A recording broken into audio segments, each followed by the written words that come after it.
আজকের আকাশটা যেন একটু অন্যরকম।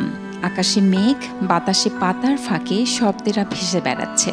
কারণ তার জন্মদিন। সেই মানুষটি যিনি আমাদের সাহিত্যকে ভালোবাসার এক মায়ার জাদু করেছেন। বলছি বাংলা সাহিত্যের রাজপুত্র হুমায়ূন আহমেদের কথা।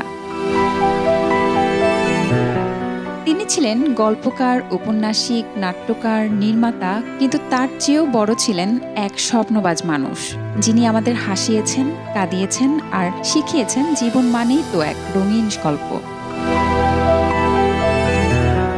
হুমায়ূন আহমেদের গল্প মানে এক চা চক্র, এক বিকেলের বৃষ্টি, কিন্তু একটুখানি অচেনা ভালোবাসা। তার লেখায় বাস্তব আর স্বপ্ন একে অপরের হাত ধরে হাঁটছে। তার কলমের জাদুতেই হিমু হেঁটেছে হলুদ পাঞ্জাবিতে, মিসির আলী ডুব দিয়েছে মানুষ মনস্তত্ত্বে, আর শ্রাবন্তী, রূপা, শেফালি তারা যেন আমাদের চেনা মানুষ হয়ে উঠেছে। টেলিভিশনের পর্দায় তিনি এনে দিয়েছিলেন এক নতুন ভাষা, যেখানে সংলাপ ছিল সহজ কিন্তু ভাব ছিল গভীর। তার নাটককে মানুষ খুঁজে পেয়েছিল নিজেদের হাসি, কান্না, ভালোবাসা। নুহাশপল্লীর প্রতিটি গাছ, প্রতিটি বৃষ্টি, প্রতিটি পাখির ডাকে আজও যেন তার ছোঁয়া। তিনি ছিলেন প্রকৃতির গল্পকার, যিনি মাটির গন্ধে লিখতেন ভালোবাসার কবিতা।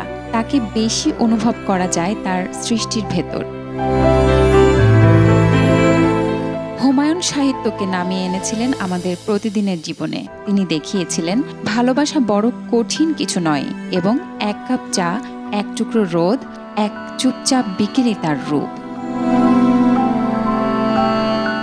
Desk report, B news 24।